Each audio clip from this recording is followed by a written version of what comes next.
السلام علیکم، welcome to my channel weird way. کیسے ہیں دوستو آپ؟ امید ہے خیریت سے ہوں گے۔ آج کی کہانی ہمیں احسن نے بھیجی ہے۔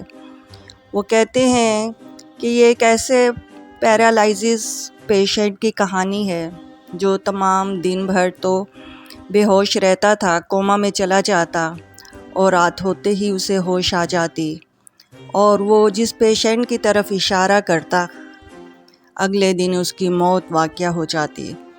چلیں بنا وقت ضائع کیے میں اپنی کہانی شروع کرتی ہوں۔ آپ اور ہم شہر میں رہتے ہیں۔ یہاں کی آبادی، اسٹرکچر، روشنیاں، لوگوں کی ریل پیل ہونے کی وجہ سے ہم اندازہ ہی نہیں کر سکتے کہ خاموشی کیا ہے، اندھیرا کیا ہے اور گہرا سناٹا کیا ہے۔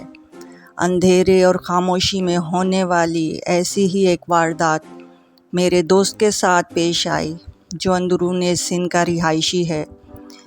کچھ سال پرانی بات ہے، دوست کے ماموں کی طبیعت شدید خراب ہوئی تو وہ انہیں اندرون سندھ کمبرڈ ہسپتال لے گیا۔ ماموں نیم کوما میں چلے گئے تھے۔ دن کے وقت تو سب ٹھیک تھا، لیکن رات کے وقت ایک عجیب واقعہ پیش آیا۔ رات کو دل چیر دینے والی خاموشی تھی۔ کھڑکیوں سے باہر جنگل ہی جنگل دکھ رہا تھا، دور سے کتوں کے رونے کی آوازیں آ رہی تھی۔ میرا دوست اپنے خالو کے ساتھ بیٹھا باتیں کر رہا تھا کہ اچانک ماموں کو ہوش آیا اور وہ بستر سے اٹھ کر باہر چلے گئے۔ دوست اور خالو نے پیچھا کیا تو ماموں دروازے سے نکل کر اندر جھاڑیوں کی طرف جانے لگے اور ہم لوگ اس کا پیچھا کر رہے تھے۔ تھوڑی دیر چل کر رک گئے اور اکیلے میں باتیں کرنے لگے۔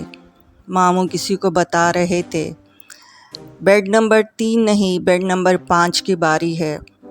دوست اور میں خالو جب ماموں کے پاس جا کر انہیں ہاتھ لگایا تو وہ پھر بے ہوش ہو گئے۔ واپس انہیں ان کے بستر پر لیٹا دیا۔ اگلے دن بیڈ نمبر 5 والے کا انتقال ہو گیا۔ یہ دیکھ کر دوست اور خالو کی حالت خراب ہو گئی۔ تقریباً 3 دن تک یہی تماشا لگا رہا۔ ماموں کسی سے بات کرتے اور بستر کا نمبر بتاتے، اگلے دن وہ بستر والا انتقال کر جاتا۔ چوتھے دن جو ہوا وہ ایک خوفناک حقیقت تھی، ایک ناقابل فراموش واقعہ تھا۔ ماموں پھر اٹھے اور کسی سے تکرار کر رہے تھے۔ اس بار ماموں نے بستر کا نمبر نہیں بتایا، بلکہ دوست کے خالو کی طرف اشارہ کیا اور کہا کہ یہ ہے، اسے لے کر جانا ہے۔ اتنا کہہ کر ماموں پھر بے ہوش ہو گئے۔ خالو کی طرف اشارہ دیکھ کر دونوں کے پسینے چھوٹ گئے۔ دوست نے خالو کو دلاسا دیا، لیکن انہیں کسی طرح سے بھی دلاسا نہیں مل رہا تھا، کیونکہ یہ جانتے تھے کہ جو 3 دن سے ہم تماشا دیکھ رہے ہیں، اس کے بعد موت تو اٹل ہے۔ خالو کا بہت برا حال تھا، وہ بے چینی میں ادھر ادھر ٹہل رہے تھے۔ ڈر اور امید کے ملے جلے امتزاج کے ساتھ خالو نے رات گزاری۔ وہ رات کیا تھی؟ ایک قیامت کی رات تھی۔ قیامت کا دن کسی طرح سے ٹلتا نہیں، یہی ان خالو کا حال تھا۔ ان کا یہ حال تھا کہ ان کے جسم کو کاٹو تو اس میں خون نہیں، بہت برا حال۔ صبح ہو گئی، خالو صحیح سلامت تھے، مگر ماموں کی روح دنیا فانی سے کوچ کر گئی۔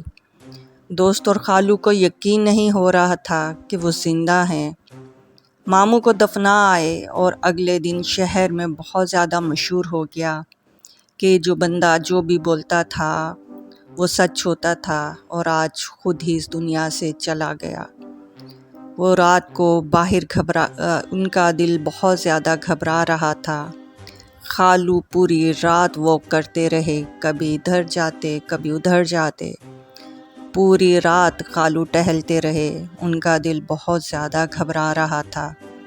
چونکہ اماوس کی رات تھی، آسمان پر چاند ستارے کچھ بھی نظر نہیں آ رہے تھے، خوب اندھیرا تھا، چاروں طرف اندھیرا ہی اندھیرا تھا۔ ماحول ایسا تھا کہ جیسے چاروں طرف موت کے فرشتے ٹہل رہے ہوں اور جیسے کوئی بہت بڑا طوفان آنے والا ہو اور اس سے پہلے جو خاموشی ہوتی ہے وہ خاموشی چیر دینے والی تھی۔ بہت برا حال ماموں کا تھا، اس قدر کہ الفاظ بیان کرنا ممکن ہی نہیں۔ معمول سے زیادہ اندھیرا تھا۔ خالو نے سگریٹ سلگائی۔ ابھی 2 کش ہی لیے تھے کہ خالو کو ہارٹ اٹیک ہوا اور ان کی اسی وقت روح پرواز کر گئی۔ اتنا ان کا حال برا تھا اس وقت تو جس نے یہ کہانی سنائی ہے کہ مجھے اس بات پر یقین ہی نہیں ہو رہا تھا کہ وہ ماموں موت کے فرشتے سے بات کرتے تھے اور وہ خود بھی چلے گئے، اور جس کی طرف اشارہ کرتے وہ بندہ بھی چلا جاتا تھا۔ آخری اس میں کیا راز پوشیدہ تھا؟ تو آج کی کہانی یہیں پر ختم ہوتی ہے۔